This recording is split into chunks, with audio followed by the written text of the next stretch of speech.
Hello hi welcome to my channel One Pot Wonders. இன்றைக்கி good Friday. So okay, கஞ்சியும் சட்னி தான் செஞ்சேன். ஏன் இந்த டான்ஸ்னால், கிச்சனுக்கு வரும்போதே ஹஸ்பண்டும் பாட்டு போட்டு பின்னாடியே வந்து டான்ஸ் ஆடின்னு இருந்தார். அதனால அவருக்கு ஒரு ஸ்டெப் போட்டு ஓகே. இப்போ கஞ்சி எப்படி பண்ணுறது, கஞ்சிக்கு சட்னி எப்படி பண்ணுறதுன்னு பார்க்கலாம். ஒரு 3 டேபிள் ஸ்பூன் பாசிப்பருப்பு இது லோ ஃப்ளேம்லேயே வச்சு ஃப்ரை பண்ணி எடுத்துக்கலாம். கலர் சேஞ்ச் ஆகிற மட்டும் ஃப்ரை பண்ணிக்கலாம். ட்ரை ஃப்ரை தான் பண்ணுறேன் நான்.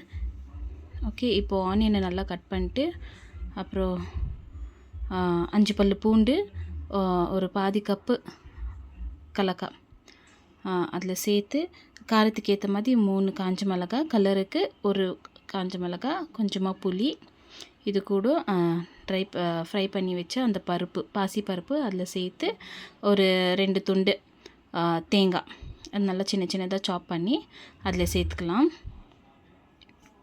ஸோ இந்த சட்னி ரொம்ப சிம்பிள் அண்ட் ஈஸி, ஆனால் டேஸ்ட் வைஸு சூப்பராக இருக்கும். நீங்கள் ட்ரை பண்ணி பாருங்கள்.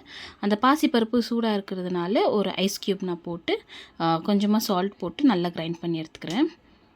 ஓகே, இது நல்லா ஸ்மூத் பேஸ்ட் ஆகிடுச்சு. இப்போது இதுக்கு ஒரு தடக்கா கொடுத்துக்கிறேன். ஒரு பேனில் ஒரு டேபிள் ஸ்பூன் ஆயிலு, கடுகு, அப்புறம் உளுத்தப்பருப்பு ஒரு டேபிள் ஸ்பூன் போட்டு, கடுகு கொஞ்சம் தூக்கலாக போட்டுக்கிறேன். ஏன்னா அந்த கஞ்சிக்கு நல்லா இருக்கும். ஒரு 4 கருவேப்பிலையை பிச்சு போட்டுக்கிறேன். ஒரு காஞ்ச மிளகாய், கொஞ்சமாக பெருங்காயம் போட்டு கலர் சேஞ்ச் ஆகிற மட்டும் ஃப்ரை பண்ணி எடுத்துக்கலாம். இப்போ அரைச்சி வச்ச சட்னியில் இதை மிக்ஸ் பண்ணி விட்டுக்கலாம். ஸோ டேஸ்ட்டு சூப்பராக இருந்துச்சு சட்னிக்கு, கஞ்சிக்கு. ஓகே, வெறும் கஞ்சி சாப்பிடுவோம் போர் அடிக்கும்னு சொல்லிவிட்டு மஸ்மிலன் மலாம்பழம் வாங்கி அதை நல்லா ஜூஸ் பண்ணாமல் அப்படியே சுகர் போட்டு காய் நல்லா கட் பண்ணி இப்படி சாப்பிட்டா, சின்ன வயசில் இல்லை கல்யாணத்துக்கு முன்னாடி இப்படி தான் நான் சாப்பிட்டுன்னு இருந்தேன். எங்கள் நைனா அடிக்கடிக்கு வாங்கின்னு வந்துடுவார். இந்த சீசன் வந்தாலே இது வாங்கின்னு வந்துடுவார் எங்கள் நைனா. ஏன்னா எனக்கு ரொம்ப இஷ்டம்ன்ட்டுன்னு வாங்கின்னு வந்துடுவார். இது அப்புறம் மாங்காய், இது 2 தான் நான் ரொம்ப விரும்பி சாப்பிடுவேன். அதனால் எப்போ கடைக்கு போனாலும், சும்மா ஒரு ரவுண்டு வாக்கிங் போனாலும் வாங்கின்னு வந்துடுவார். வீட்டில் இருந்தால் கூட ஸ்டாக் பண்ணி வச்சுருவார். இந்த மாதிரி கட் பண்ணி அதோட தோல் இருக்குது இல்லைங்களா, அதில் போட்டு கொடுக்குவார் எங்கள் நைனா. ஸோ சூப்பராக பண்ணி கொடுக்குவார். அவர்கிட்டேருந்து கற்றுந்து தான் இந்த மல்லாம்பழ ஜூஸ் நான் பண்ணுறது. ஸோ சூப்பராக இருக்கும். நீங்கள் ட்ரை பண்ணி பாருங்கள். உங்கள் வீட்டில் நீங்கள் மஸ்மிலன் எப்படி நீங்கள் ஜூஸ் பண்ணி குடிக்கிறீங்க எனக்கு கீழே கமெண்ட் பண்ணுங்கள். ஸோ இந்த மாதிரி இருக்கும், அப்படியே கடிச்சு சாப்பிட்ற மாதிரி இருக்கும் அந்த பழம். சூப்பராக, எனக்கு ரொம்ப ஃபேவரட். இது ஃபேவரட்டான ஃப்ரூட்டு இது. அப்புறம் மாம்பழம், இது 2மே தான் நான் விரும்பி சாப்பிடுவேன். எப்போவுமே எங்கள் நைனா ஸ்டாக் பண்ணி வச்சுருவார் அதை. ஓகே, இப்போது சட்னி,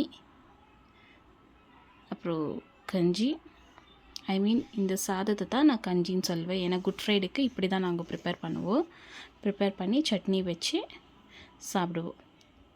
ரொம்ப சிம்பிளாக முடிஞ்சிச்சுன்ட்டுன்னு பழம் வாங்கின்னு வந்து ஃப்ரூட் கட் பண்ணி இந்த மாதிரி மெத்தடில் சாப்பிடுவேன் நாங்கள். ஸோ டேஸ்ட் வைஸு சூப்பராக இருந்துச்சு. காரம் அதிகமாக இல்லை, ஏன்னா கிட்ஸ் இருக்கிறதுனால நான் காரம் ஜாஸ்தி யூஸ் பண்ண மாட்டேன்.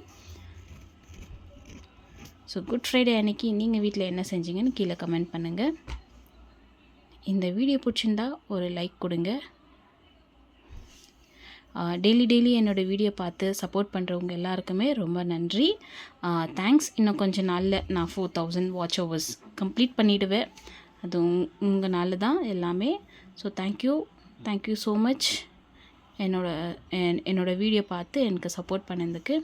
ஓகே, இந்த வீடியோ பிடிச்சிருந்தா ஒரு லைக் கொடுங்க. இன்னொரு சூப்பர் அண்ட் இன்ட்ரெஸ்டிங்கான வீடியோவில் நான் சந்திக்கிறேன். பாய்.